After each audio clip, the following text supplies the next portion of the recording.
Good morning. Welcome to Dirt to Table's second video on how to do stuff, how to get stuff from the dirt and get it ready for the table. Today we're going to be making pickles. These are going to be fermented pickles, and we've picked all the cucumbers that were ready as well as a few carrots so that we can fill out a half-gallon jar. There weren't quite enough cucumbers this morning to fill the half-gallon jar, so we're going to supplement it with carrots because pickled carrots are tasty too. These will be dill pickles and naturally fermented. Good morning. To make pickles, you need cucumbers.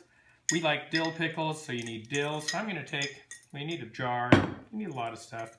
It's really simple stuff that you should have around. I'm going to take and try to get about a tablespoon of the seeds and stems from dill into this jar.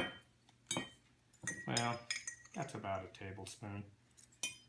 Maybe just a little bit more. There.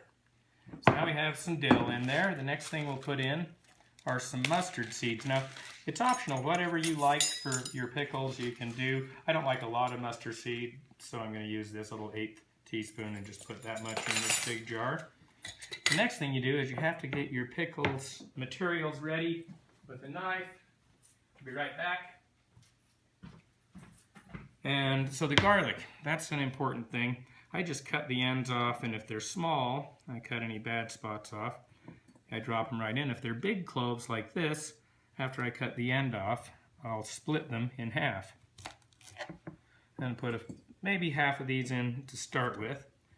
Now the cucumbers, which are the main component of pickles, you just cut a little bit off of each end, and then you put them in the jar. Now, that one looks like it'll go across ways. We want to try and get as many cucumbers into the jar as we can.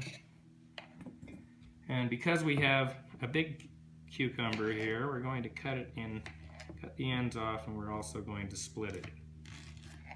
And sometimes I'll lay the jar on its side so that I can get them all linearly stacked in there. I'm going to put a carrot in now. I don't feel like I have enough cucumbers to fill up this half-gallon jar, so I split that carrot so that I could get it in there. Here's an interesting carrot. It looks like it's ready to go for a walk. Oh, enough of that. I think for fun, so that I'll preserve this, I'm going to cut it this way and go ahead and put that carrot in there. Now I feel like I need another garlic.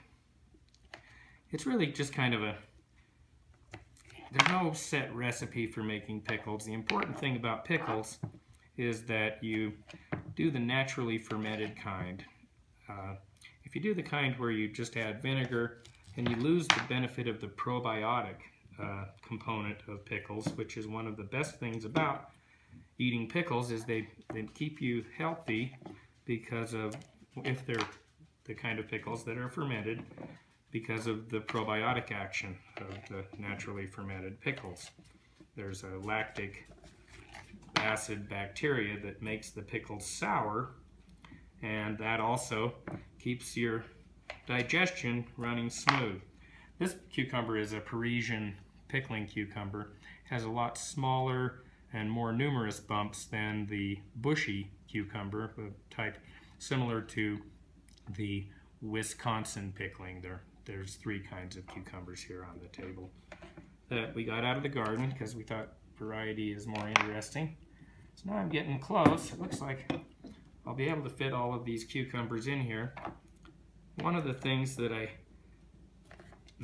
I've read is important in making pickles is to have some tannin or tannic acids, and they recommend you use a couple of grape leaves. Now I haven't planted my grapes yet, so I'm going to use another kind of leaf. I'll be right back. And that is pomegranate leaves. Pomegranates are also high in tannins, and they have leaves that look like this, and we just put a couple of those in there. And looks like we'll get all of our cucumbers and carrots into the jar. And then earlier today I made the brine. Brine is is salt and water basically, and I made the brine with 2 tablespoons per quart of water so that it was salty enough to prevent anything but the lactic acid bacteria from growing in this. There's one more really important facet to making pickles, and that's to keep them fully immersed in the brine. I have made the mistake in the past of letting some of them float out the top of the brine, and you get a little bit of the wrong kind of bacteria growing on them if they aren't submerged in the brine. So the brine again is made from water and salt, the ratio of 2 to 2.5 tablespoons per quart of water. I'll quite often do a 2-quart batch with 4 tablespoons of salt in it, and that gives me my brine.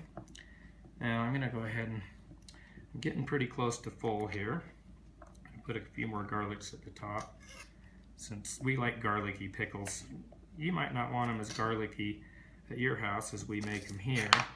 And then you just put less or even no garlic into your pickles, and they would still be good for you and good once they have fermented and have that tangy, sour taste. We haven't tried them without dill yet, but I imagine you could do them without the dill. It's just the dill weed makes a really nice flavor that we like to have. So I'm getting the jar pretty full. I think I'm going to definitely try to get this cucumber in there, my last cucumber. I can use the carrots for something else.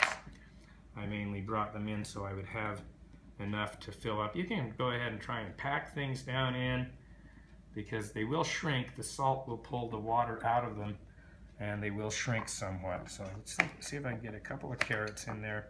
I'll go ahead and split this one. See if I can get it to go down the sides. See, yep, that will go down there. Oop, scraped off a little cucumber. Should be fine. So now I'm just about ready to get the brine. Let me put a couple more carrots in here. I've kind of wedged them so that they won't float up. I'll be right back with the brine. This morning I cooked 1 quart of brine, and this might not be sufficient. So I have some that I had put back when I made 2 quarts and only needed about half of it. Oh my goodness, it just pretty much does it. So that's the salt and water called brine. Now, let's say that I didn't have them packed in there so that they would avoid floating up to the top. I take shot glass or anything that's ready, that's clean and glass that I can put in, and I'll put that in to weigh them down to make sure that they stay underneath the surface of the brine. And just a second here, I'll show you some that we started. Here we go. We started these a couple of weeks ago, and as you can see, the color of the pickles, the cucumbers has changed. This one doesn't have carrots in it. It's another 2-quart jar. Here's another one that does have carrots in it. And these are pretty much ready. You can see the color change. This one's a little younger, and you can see I've been keeping it submerged with the little shot glass. In this case, I'm using a condiment thing to hold it under.